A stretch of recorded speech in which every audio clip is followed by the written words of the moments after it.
Bueno, hermanos, ustedes tienen los boletines ahí enfrente de ustedes y la estructura que estaremos llevando, como está ahí, es que primero vamos a empezar con la introducción, que estaremos viendo el contexto histórico en relación a esta sola en particular. Luego vamos a hacer una transición a la suficiencia de Jesucristo y por tercero estaremos viendo la exclusividad y la necesidad de Jesucristo para concluir con las aplicaciones.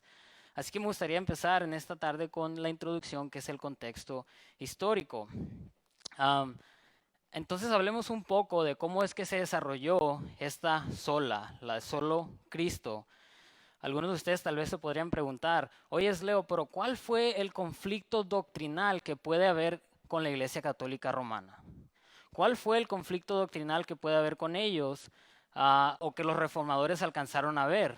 Porque al fin del día, hermanos, digan lo que digan, la Iglesia Católica Romana, por ejemplo, no cree como los testigos de Jehová. Los testigos de Jehová creen que Jesucristo es el arcángel Miguel, o también como los mormones. Los mormones piensan o creen que Jesucristo fue el hermano de Lucifer. Así que, ¿cuál fue el conflicto doctrinal que vieron los reformadores? ¿Cuál fue el desacuerdo, se podría decir, entre ellos? También sabemos que la Iglesia Católica Romana es trinitaria, hermanos. Ellos creen en la deidad de Jesucristo. Ellos creen que Jesucristo es Dios, al igual que nosotros. Entonces, ¿cuál era el dilema? Bueno, creo aquí si hay ex católicos dentro de nosotros, tal vez ustedes puedan recordar que dentro del sistema sacramental de la Iglesia Católica Romana, ellos, por ejemplo, tienen una vital importancia puesta sobre ciertas personas aparte de Jesucristo en relación de cómo nosotros recibimos la gracia de Dios y cómo nosotros nos podemos relacionar con Dios. Y déjenme explico esto. Especialmente considerando nuestro contexto como latinos, bien sabemos la centralidad que la Iglesia Católica Romana tiene sobre María, sobre la Virgen María en este caso.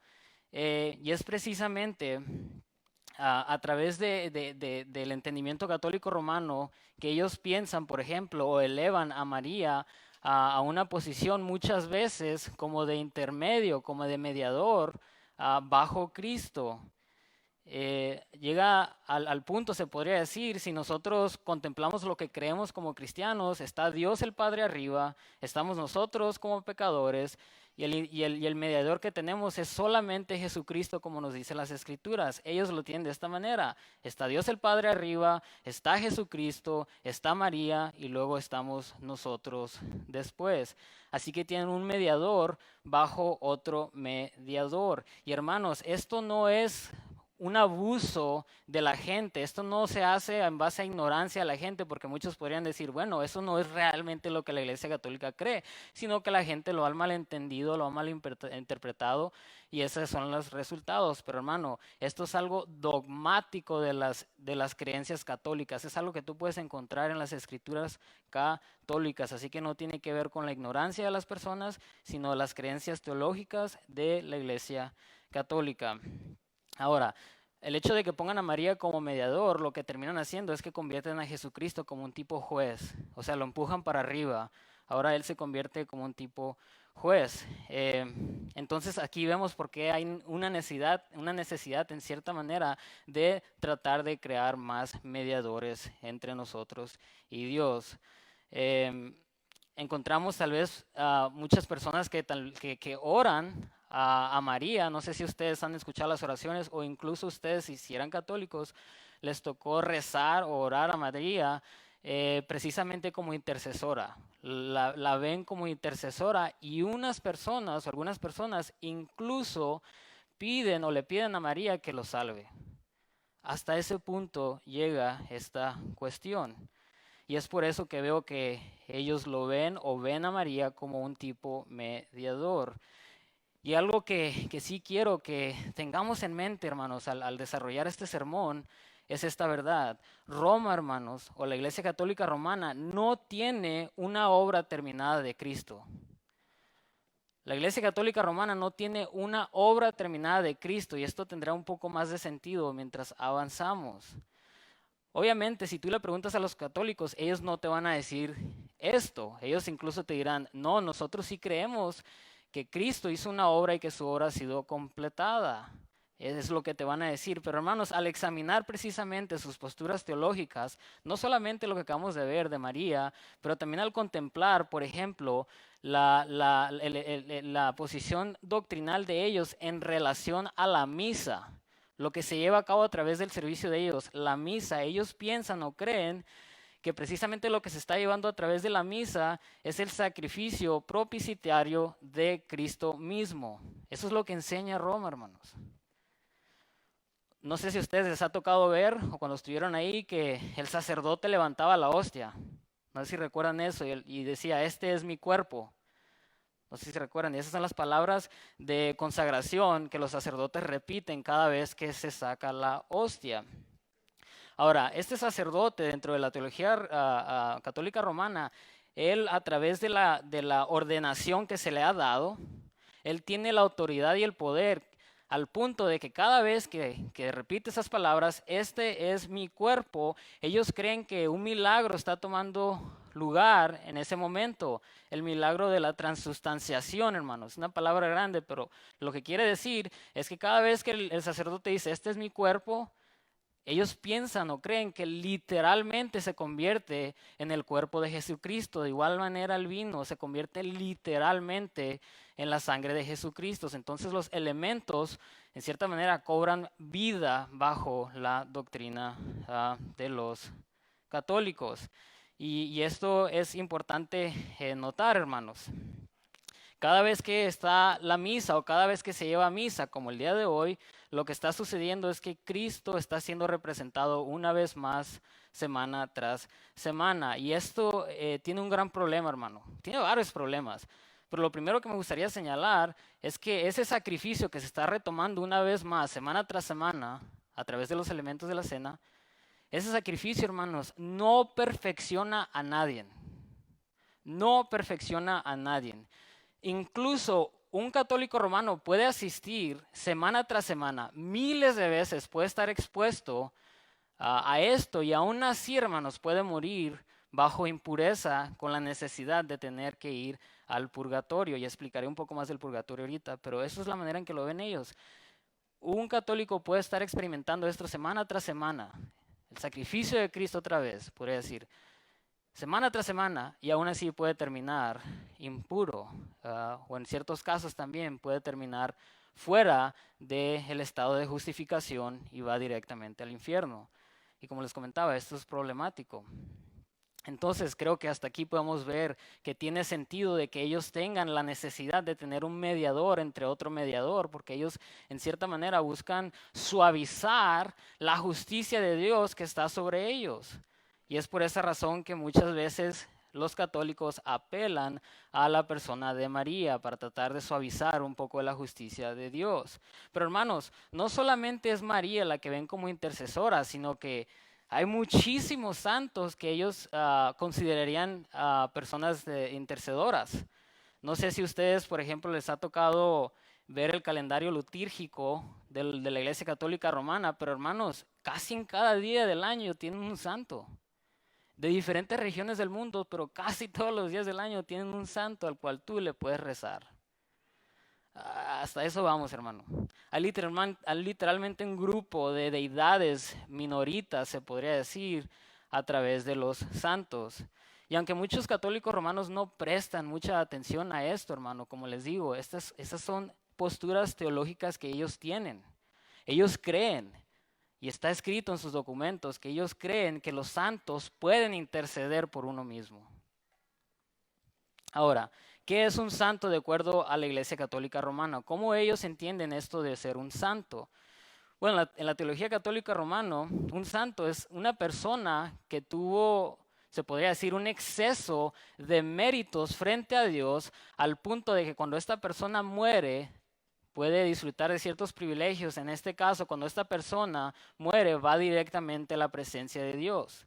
Y es por esta razón que ellos en cierta manera pueden ser vistos como intermedios entre el hombre y Dios mismo. Eh, Eso es en cierta manera un santo. Ahora, contemplando esto, hermano, de que ellos tienen exceso en mérito y eso les otorga este privilegio, hay otra cuestión teológica que me gustaría señalar de la Iglesia Católica. Ellos creen en lo que se le llama el tesoro de méritos. No sé si alguno de ustedes lo haya escuchado, pero el tesoro de méritos es literalmente como una cuenta bancaria que la Iglesia Católica tiene y ahí en esa cuenta están siendo depositados todo el exceso de méritos que se dio a través de esta vida de los santos. Por ejemplo, la vida de María. Ellos piensan que María no pecó. Ellos piensan que María no pecó y como María no pecó, ella tiene abundancia de méritos que han sido depositadas sobre este tesoro. Y ni se diga con Jesucristo. Ellos dicen que solo una gota de sangre fuera sido suficiente, de tal manera que como sabemos que Cristo derramó toda su sangre, ellos dicen que todos esos méritos, todo ese exceso de méritos ha sido depositada en ese tesoro de méritos. ¿Y quién cree, como les digo, que controla ese tesoro de méritos? Pues son los líderes de la Iglesia Católica Romana. E incluso es precisamente de ahí donde ellos agarran estos méritos que la autoridad católica romana tiene y lo puede depositar a tu cuenta como forma de indulgencia. ¿Ok? Hermanos, los católicos tienen dos perspectivas en relación al pecado. Una es el pecado mortal. El pecado mortal es el pecado que te separa o te saca del estado de justificación. Pierdes la salvación, en otras palabras. Y el otro es el pecado temporal. Bajo el pecado temporal, la idea es precisamente que cuando vas al sacerdote se te limpia de este pecado temporal. Am, pero si llegaras a morir bajo un estado de pecado temporal, o sea, fuiste con el sacerdote, hiciste todo lo que tuviste que hacer, pero resulta que había un pecado oculto dentro de tu vida y ahora has muerto en una condición de impureza. Y lo que tienes que hacer ahora entonces es precisamente ir al purgatorio. Tienes que ir al purgatorio a que se te limpie antes de entrar a la presencia de Dios, porque nada impuro puede entrar a la presencia de Dios. Y esta es la perspectiva de los católicos romanos. Incluso Martín Lutero usó una analogía que creo que nos ayudará un poco más.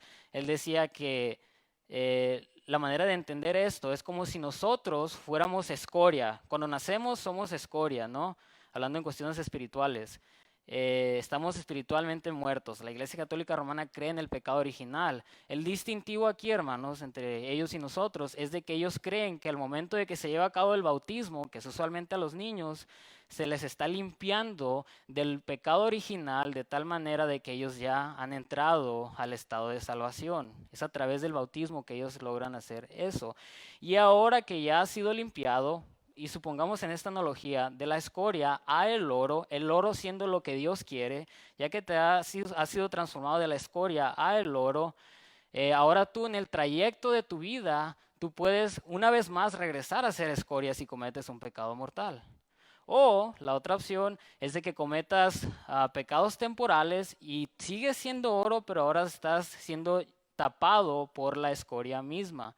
De tal manera, hermanos, que ellos tienen que ir al purgatorio para que se les limpie de ese exceso de escoria y que sean oro limpio para poder entrar a la presencia de Dios. Hermanos, sí tengo que recalcar que la manera en que ellos entienden el purgatorio no es de que que el sufrimiento de Cristo te va a ayudar en el purgatorio, sino que la manera en que tú vas a pagar por los pecados es a través de tu propio sufrimiento.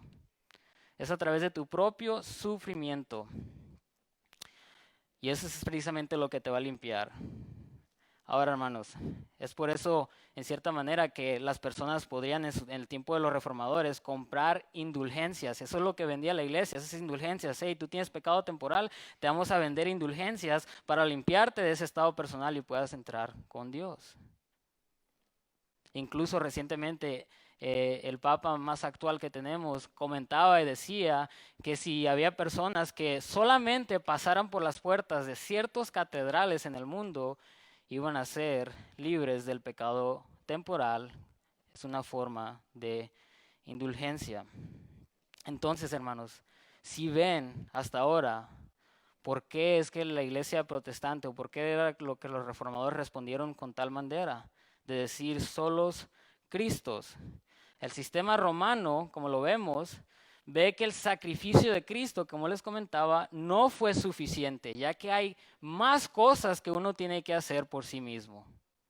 Y ahí es donde estamos entrando precisamente al conflicto doctrinal que hay entre la Iglesia Católica Romana y los protestantes. Es solo en Cristo, hermanos, sabemos, es solo en Cristo. No es Cristo más la ayuda de María, no es Cristo más la ayuda del Papa, no es Cristo más la ayuda de alguno de los santos. Es solamente Cristo. Hermanos, hay un doctor dentro de la Iglesia Católica Romana actualmente, un doctor moderno, uno de los maestros de la Iglesia Católica Romana, que escribió un libro titulado Las Glorias de María. Y dentro de este libro, hermanos, podemos sacar muchísimas citas, pero les voy a compartir una cita de lo que dice sobre María. Dice lo siguiente: María es el cuello que gira la cabeza de la gracia y por donde fluye toda la gracia. ¿Escuchan eso, hermanos? María es el cuello que gira la cabeza de la gracia y por donde fluye toda la gracia. Aquí estamos viendo la centralidad que hay, por ejemplo, en María. Es precisamente a lo que respondían los reformadores y hacían énfasis de que era solamente a través de Cristo, que Cristo no necesitaba, por ejemplo, un co-mediador. Cristo no necesitaba un co-redentor. Cristo no necesitaba un co-salvador. Era solamente a través de la persona de Jesucristo, hermanos. Entonces es precisamente lo que vemos aquí. Ahora, hermanos, sí me gustaría entrar ahora un poco a la teología en respuesta a esto, ya que hemos visto el conflicto doctrinal que hay entre la Iglesia Católica y la Biblia, se podría decir. Ahora me gustaría, en cierta manera, no voy a acampar en un texto en particular, sino que vamos a verlo de una manera panorámica, ciertos versículos claves que los mismos reformadores usaron o a través del Espíritu Santo vieron precisamente esta gloriosa realidad, que era solo a través de Cristo. Y esos son textos que hoy en día nosotros podemos seguir viendo y usando, no solo para entender esta doctrina, pero para defender esta doctrina, hermanos. Así que primero me gustaría ir a Hebreos capítulo 9. Hebreos capítulo 9.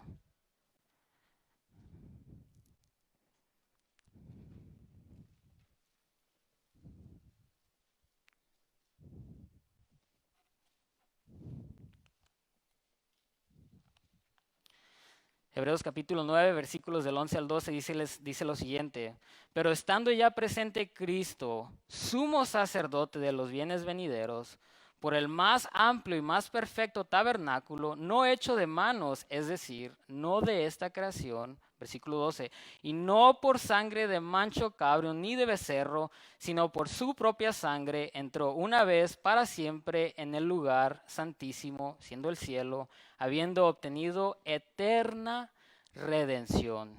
Hermanos, este es un evento que se está llevando a cabo una vez por todas y tiene consecuencias eternas. Es lo que estamos viendo a través de este texto, que Jesucristo al momento de derramar su sangre una vez por todas tiene consecuencias eternas. ¿Cuáles son esas consecuencias eternas? La redención. La redención. Eso se le realizó una vez por todas. Y como lo hizo una vez por todas, hermanos, no hay necesidad de tener que hacerlo una vez más. Una vez que se haya hecho esto, su sangre, hermanos, tiene el valor infinito y eterno de que ya no hay necesidad de tener que hacer esto más y ya no hay necesidad de añadirle algo al sacrificio perfecto de Jesucristo. Su sacrificio es suficiente para nosotros. Su sangre es suficiente para nosotros, hermanos. Aquí ya podemos estar viendo un poco el contraste, hermanos, de la Iglesia Católica Romana a la nuestra. Siguiente texto, Gálatas capítulo 2, versículo 21. Gálatas capítulo 2, versículo 21, y me pueden seguir también en la pantalla si gustan. Dice lo siguiente: no hago nula la gracia de Dios, porque si la justicia viene por medio de la ley, entonces Cristo murió en vano. En otras palabras, hermanos, si alguien llega a pensar que tiene la habilidad de crear justicia propia, y esa justicia propia puede contribuir a la justicia perfecta de Jesucristo, de tal manera que la justicia mía y la justicia de Cristo unidas va a quitar la ira de Dios sobre mí y va a traer favor sobre mi vida. Están muy errados. Si una persona piensa que puede, a través de la justicia propia, contribuir a la justicia perfecta de Jesucristo, de tal manera de satisfacer la ira de Dios, están muy errados. Alguien podría preguntarse, bueno, Leo, pero ¿qué tal si nomás es 1%? O sea, reconozco que es necesario que Cristo muera por mí. Pero ¿qué tal si yo nomás estoy contribuyendo 1% de mi justicia y Cristo está poniendo el otro 99%? ¿Qué pasa ahí? ¿Es válido entonces? Hermanos, la respuesta es no. La respuesta es no.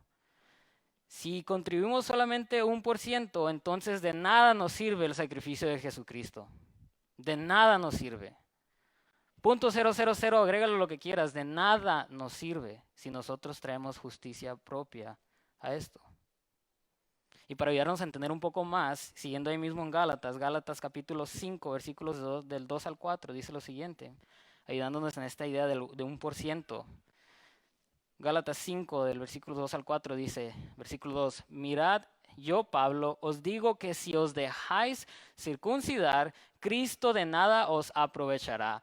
El contexto histórico de esto, recuerden hermanos que había falsos maestros que se habían infiltrado a la iglesia de Gálatas y estaban convenciendo a los cristianos gentiles precisamente a llevar a cabo la circuncisión de tal manera de poder entrar en este pacto o en esta relación con Dios. En otras palabras, ellos tenían que hacer una obra propia para poder ser aceptados por Dios. Hermanos, aquí está siendo claro, Pablo está diciendo, si algo tan pequeño como la circuncisión, en cierta manera, al practicar la circuncisión, piensa uno que puede recibir la salvación, estás dejando a Cristo a un lado. Es lo que el texto nos dice. Mirad, yo Pablo os digo que si os dejáis circuncidar, si llegan a circuncidarse, Cristo de nada os aprovechará. En otras palabras, ¿es todo Cristo o eres todo tú? No hay nada entre medio. O es 100% Cristo o eres 100% tú. Nada entre medio. No que 1% yo, 99% Cristo. No. 100% Cristo o 100% tú. Veamos el versículo 3. Y otra vez testifico a todo hombre que se circuncida que está obligado a cumplir toda la ley. Él está siguiendo, Pablo diciendo lo mismo. Si tú llegaras a decidir tomar esta ruta, obediencia por la ley para adquirir la salvación, es lo que Pablo está diciendo. Entonces tienes que cumplir toda la ley. Si tú piensas que es a través de la ley o a través de un acto de la ley, no. Si tú tomas esa ruta, tienes que cumplirla toda. Y hermanos, sabemos que nos hemos quedado cortos de la gloria de Dios. No hay nadie bueno, no hay nadie justo. En otras palabras, es algo retórico, Pablo les está dando a entender, no, es algo imposible. O es todo Cristo o es la perdición. No hay otra alternativa aquí. Versículo 4, de Cristo os habéis separado, vosotros que procuráis ser justificados por la ley, de gracia habéis caído. Y es precisamente lo que está dando a entender Pablo. Si llegas a elegir este camino de la ley, de la obediencia, de la justicia propia, el resultado va a ser este.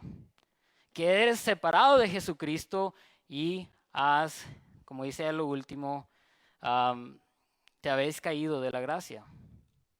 De nada te sirve la gracia, de nada te sirve el sacrificio de Cristo, de nada te sirve la justicia perfecta de Cristo si tú piensas que estás contribuyendo de alguna manera dentro de la salvación. 2 Corintios 5:21, hermanos. Dice, al que no conoció pecado, le hizo pecado por nosotros para que fuéramos hechos justicia de Dios en él. Hermanos, este es el glorioso intercambio del cual cantamos y hablamos precisamente, que nuestros pecados son puestos en Cristo y que su justicia perfecta es puesta en nosotros, es depositada a nuestra cuenta, es imputada en nosotros al momento de creer en Jesucristo. Esto es lo que se está llevando a cambio. Nuestros pecados puestos en Él Y miren el texto que dice, para que fuéramos hechos justicia ¿de quién? De Dios.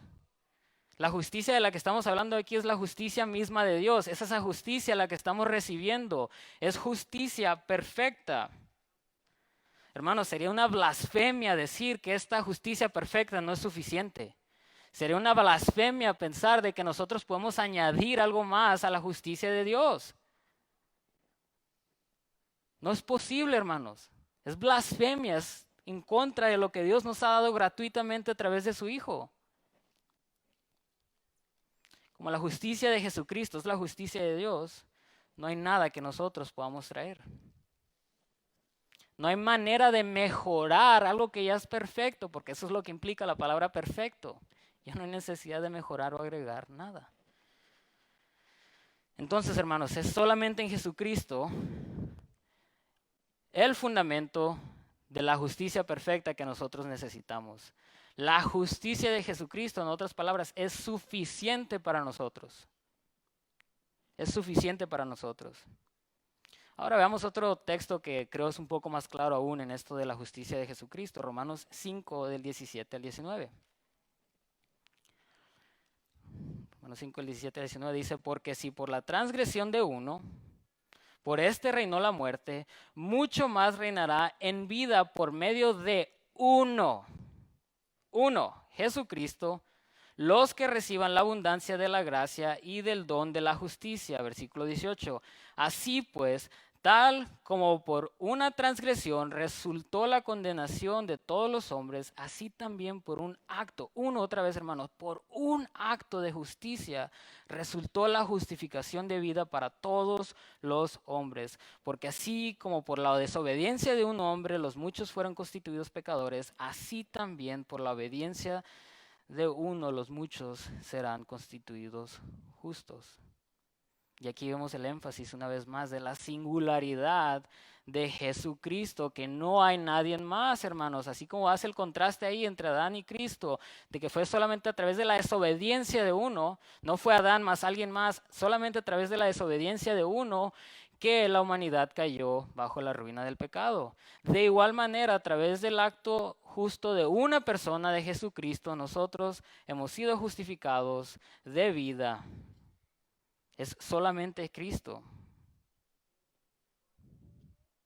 Hermanos, no es por la vida de alguien más, es solamente por la vida de Jesucristo, no es por la vida de María, no es por la vida del Papa, no es por la vida de cualquier otro santo.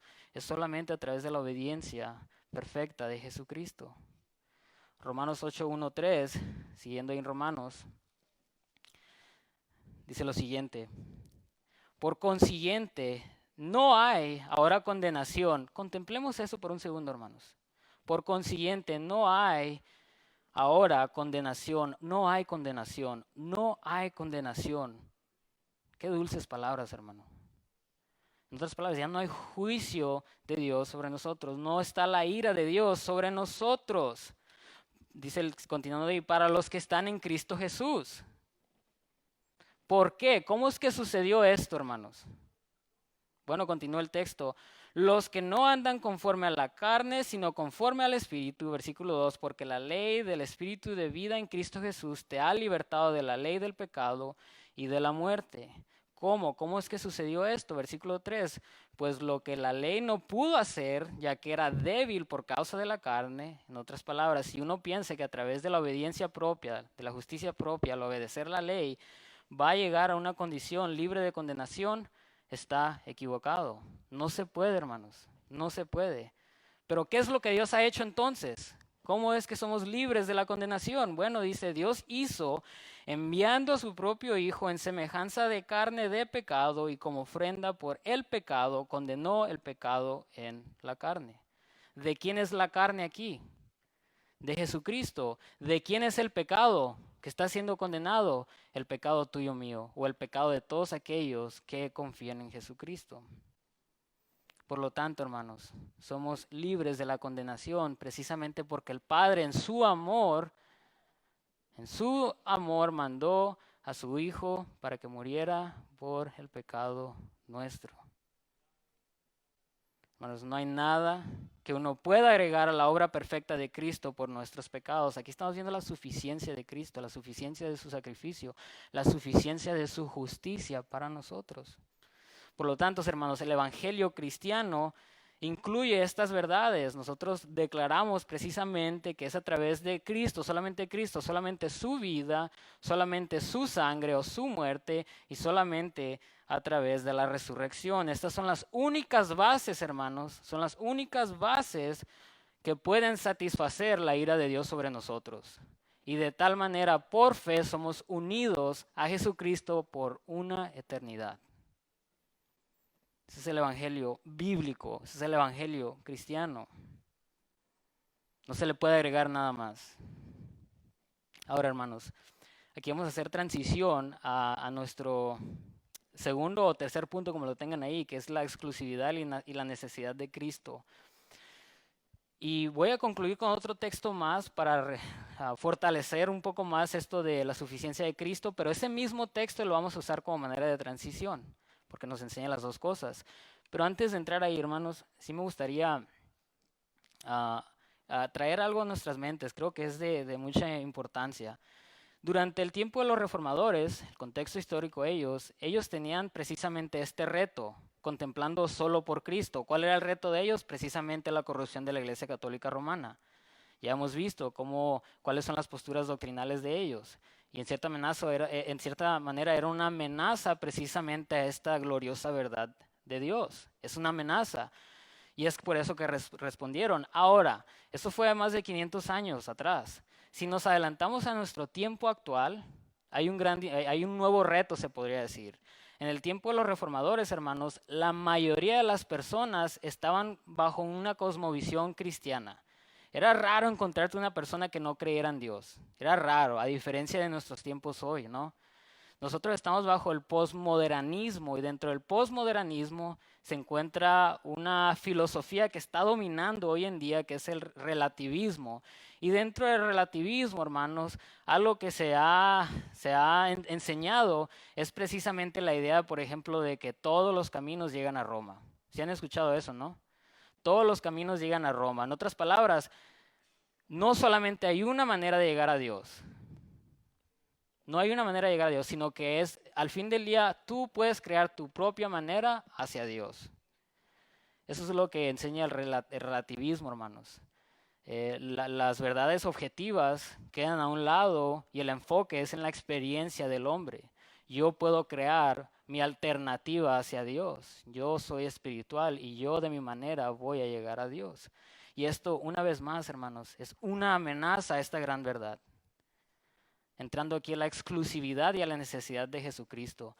Entonces, comparte esto, hermanos, para contemplar eso. Por un lado, tenemos todavía este reto con la Iglesia Católica Romana. Sigue siendo la misma postura, no ha cambiado nada. No nomás la Iglesia Católica Romana, pero en realidad todo lo que son los cultos, o las religiones, ¿no? Los testigos de Jehová, los mormones, los musulmanes, todos ellos caerían bajo esto. Todavía sigue ese reto. Y por el otro lado tenemos que contemplar este reto moderno que tenemos, precisamente para saber cómo confrontar esas ideas. Entonces, sigamos, la exclusividad y la necesidad de Cristo, contemplando estos dos retos. Hermanos, ¿dónde se encuentra la salvación? ¿Dónde se encuentra la salvación? Aquí no nos podemos equivocar, porque si nos equivocamos desde aquí, va a tener consecuencias en todo lo que creamos. Incluso, hermanos, esta sola, solo por Cristo o Cristo, es la que une el resto de las olas.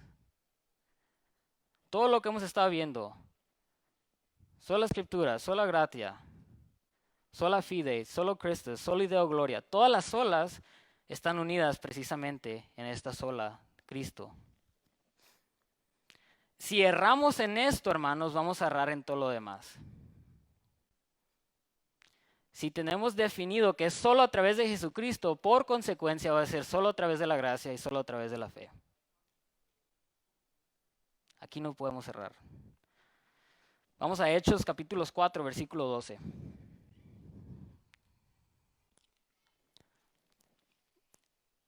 Hechos capítulo 4, versículo 12 dice lo siguiente.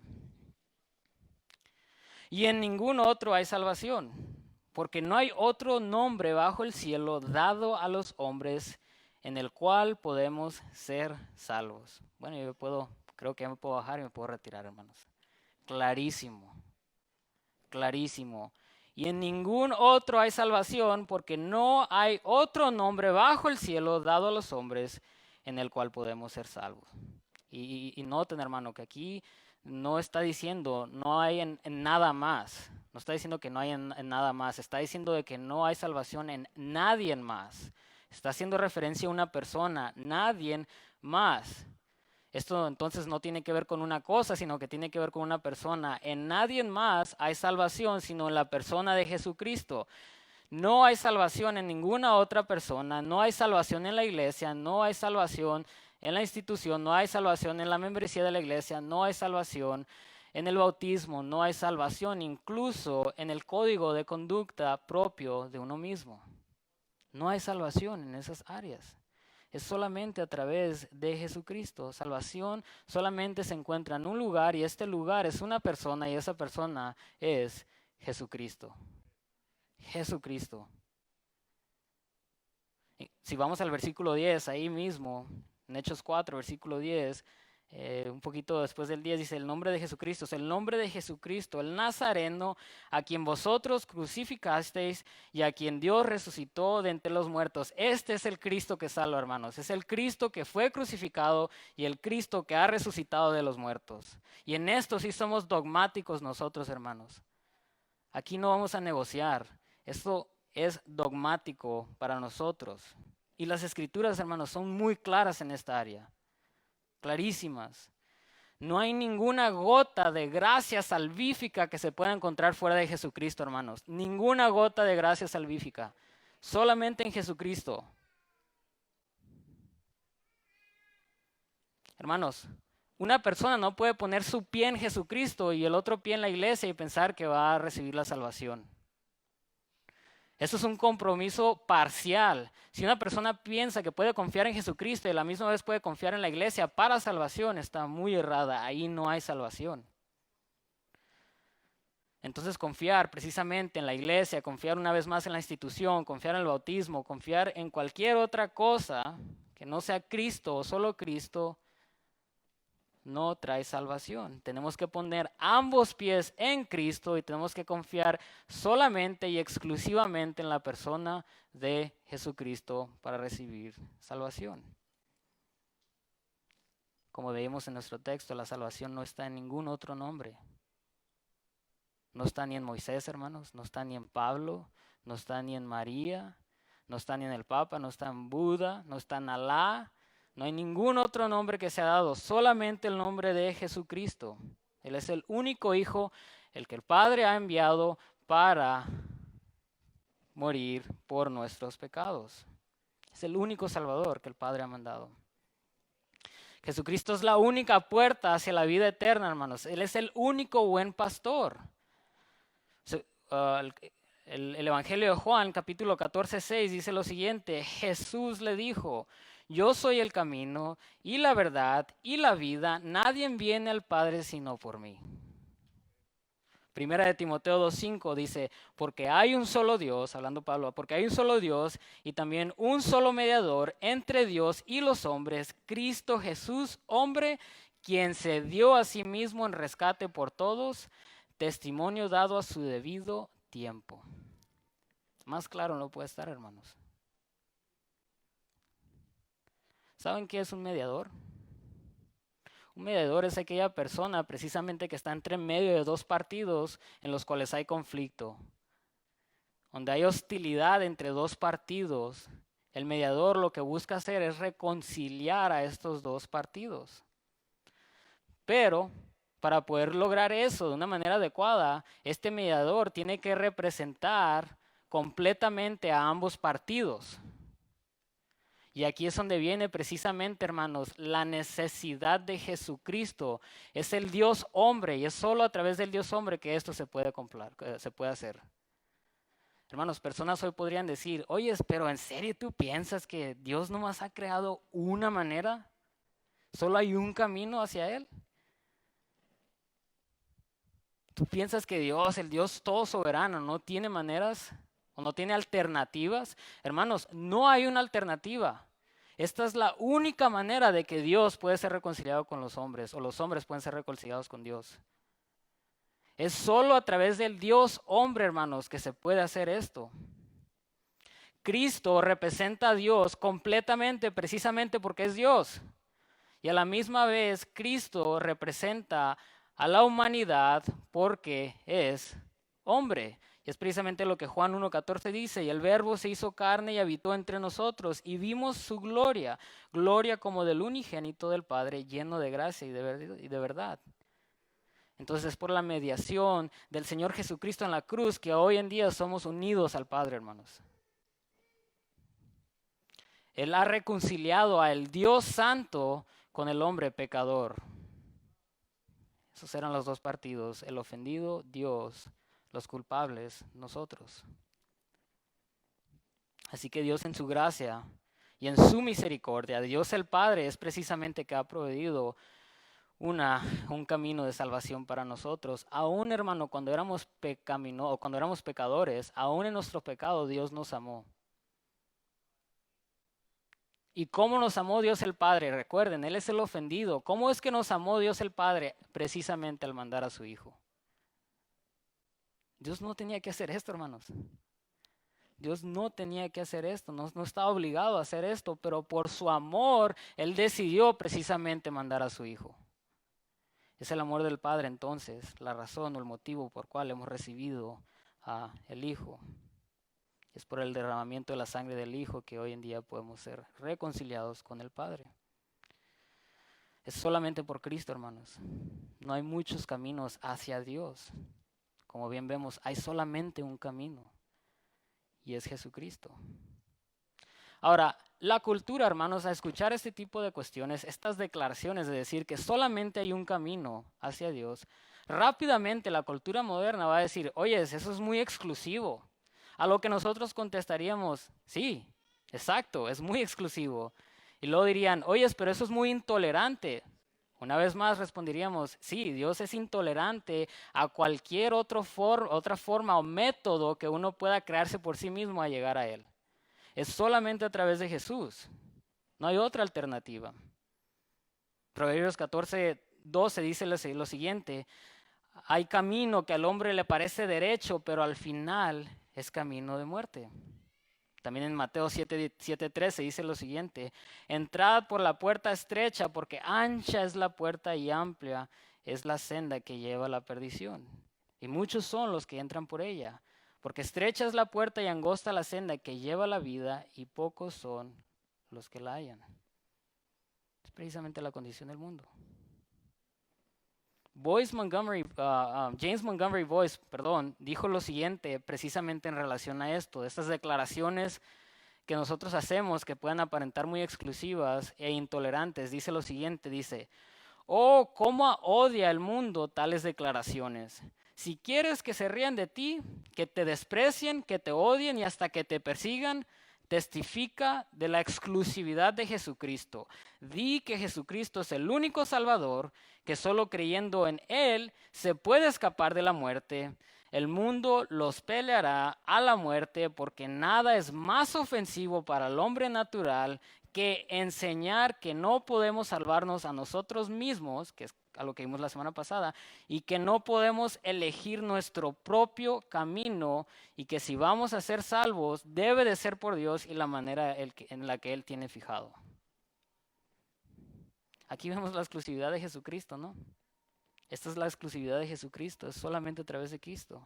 Y entonces hasta ahorita podemos ver precisamente por qué incluso uno de los reformadores estuvieron dispuestos a dar su vida precisamente para proteger esta gloriosa verdad, hermanos. Me encanta el texto con el que abrió el pastor, que es precisamente lo que nos animaba, ¿no? Ser embajadores precisamente de estas grandes verdades. Entonces esta salvación no tiene otro nombre, es solo en Cristo. Solo por la fe que se pone en Cristo. Ahora, hermanos, ya estoy por concluir casi. Me gustaría ahora hacer dos aplicaciones que en realidad están unidas. Podría ser una, pero vamos a verlos por dos ángulos. Dos aplicaciones en base a lo que hemos estado aprendiendo hoy. Primeramente me gustaría al compartir una vez más otra analogía dada por Martín Lutero. Martín Lutero dice lo siguiente: contemplen, por ejemplo, durante la Navidad, a un niño que recibe regalos. Y este niño, al recibir estos regalos, los padres notan un cambio de comportamiento, como que se ha llenado de gozo y gratitud a tal punto, hermanos, de que este niño empezó a hacer aquellas cosas que usualmente los padres batallan para que haga. Este niño, al haber recibido estos regalos y se llena de gozo y de agradecimiento, va y hace aquello voluntariamente y sin peso. Y es de igual manera, hermanos, que nosotros tenemos que ver estos regalos de verdad que Dios nos ha dado, lo que hemos estado viendo a través del fundamento de la fe reformada o de la reformación. Nosotros hemos recibido estos regalos, hermanos: la escritura, la gracia, la fe, Jesucristo. Todos esos son regalos que se nos han dado a nosotros, hermano. Y al contemplar eso, y al recibir estos regalos como ese niño, les animo, hermanos, que nuestra respuesta sea igual, que al estar llenos de gratitud por esto que Dios nos ha dado gratuitamente, que nosotros podamos responder de tal manera que esto no solamente tenga efecto en nuestras mentes, hermano. Aquí no estamos nomás para informar, sino para transformar, que esta verdad nos pueda transformar verdaderamente, que tenga un efecto en la mente y en el corazón para que nosotros podamos responder adecuadamente a estas verdades. Hermanos, no se trata solamente de estar parados sobre este fundamento, hermanos, se trata de estar caminando sobre este fundamento. No se trata de ser pasivos al recibir esto, se trata de ser activos al recibir estas cuestiones. Ahora, la siguiente aplicación, como les dije, está ligada precisamente a esta primera aplicación. La segunda aplicación es que tenemos el deber de dar testimonio a las personas que nos rodean. Ahora, como respuesta a nosotros, a estos dones, a estos regalos, nosotros ahora tenemos la responsabilidad de actuar. Nosotros, como nos decía el pastor, regresando a lo mismo, ¿no? Tenemos la responsabilidad de dar testimonio a todas las personas que nos rodeen. Hermanos, solo hay salvación a través de Jesucristo y nosotros sabemos esto. Nosotros tenemos la responsabilidad de igual manera. Ustedes tienen compañeros de trabajo, compañeros de escuela, amigos, familiares, sus hijos que están necesitados de la salvación. Y es nuestra responsabilidad entonces, hermano, precisamente dar testimonio a estas grandes verdades que se nos han entregado. Tenemos que ser valientes y atrevidos, hermanos, al momento de compartir estas verdades con la cultura. Digo esto, hermanos, porque muchas veces los cristianos se pueden hacer cobardes. Al momento de que escuche a una persona, por ejemplo, decir, no, es que yo tengo mi manera de llegar a Dios. Y el cristiano, no, pues sí, te respeto, cada quien lo tuyo, cada quien lo suyo. Eso es caer bajo el posmodernismo una vez más, hermano. Tenemos que tener valentía. Obviamente, hermano, tener cuidado, que lo hagamos con gracia y amor. Aquí no estoy hablando de ir y ser muy agresivos, ¿no? Sino que tenemos que defender estas verdades, hermanos. Constantemente están siendo atacadas y nosotros tenemos la responsabilidad de defenderlas. Igual como los reformadores, nosotros tenemos esa responsabilidad hoy en día. Vivimos bajo una cultura precisamente que vive y que ha elevado la virtud de la tolerancia. Ellos han elevado esta virtud de la intolerancia y del amor hacia otros. En otras palabras, tú solamente tienes que tolerar todo lo que se te promueve y tú tienes que amar a las personas. Obviamente ellos cuando dicen amar le dan una definición secular, ¿no? Pero nosotros precisamente tenemos que amarles y la manera de amarles es al compartir las verdades de la Escritura. Tenemos esa responsabilidad, hermanos. Dios es quien nos ha dado a su Hijo. No hay otro camino. No hay nadie más que haya nacido de una virgen. No hay nadie más que haya guardado la ley perfectamente. No hay nadie más que ha dado su sangre como sacrificio. No hay nadie más que ha resucitado. No hay nadie más que ha satisfacido la ira de Dios en contra de nosotros. No hay nadie más que nos ha reconciliado con Dios. No hay nadie más que está postrado a un lado del Padre, sino Jesucristo, hermanos. Y nosotros tenemos la responsabilidad precisamente de compartir y defender estas verdades. 4:2, el Hechos, una vez más. Y en ningún otro hay salvación, porque no hay otro nombre bajo el cielo dado a los hombres en el cual podemos ser salvos. Hermanos, como les comentaba, bien sabemos la necesidad que hay en este mundo para estas verdades, hermanos. Y espero que esto sea de exhortación y de ánimo para sus vidas, para seguir caminando en estos fundamentos y para seguir proclamando estas verdades y defendiendo estas verdades. Amén. Vamos a orar, hermanos. Padre, como hemos visto, es solamente a través de tu Hijo. Incluso tenemos el gran privilegio de poder estar aquí. Es solamente a través de su sacrificio que es suficiente para nosotros. Es a través de su sangre que es suficiente para nosotros. Es a través de su justicia, Padre, que es suficiente para nosotros. Y en tu amor tú decretaste que fuera de tal manera. Padre, pido precisamente ese tipo de avivamiento dentro de cada uno de nosotros para regresar a las Escrituras como lo hicieron los reformadores, Padre, de poder ver estas verdades gloriosas, de poder aferrarnos a estas verdades, Padre, y poder representarte de una manera que te complazca. Capacítanos en tu espíritu, Padre. Danos fuerza, danos valentía. Danos palabras cuando sean necesarias, cuando estemos siendo confrontados con este tipo de cuestiones. Ayúdanos a madurar, Padre, en esta área. Ayúdanos a caminar sobre este fundamento todos los días de nuestras vidas, Padre. De tal manera que tú sigas siendo glorificado a través de esta iglesia local, Padre. Todo esto lo pedimos en el nombre de Jesucristo. Amén.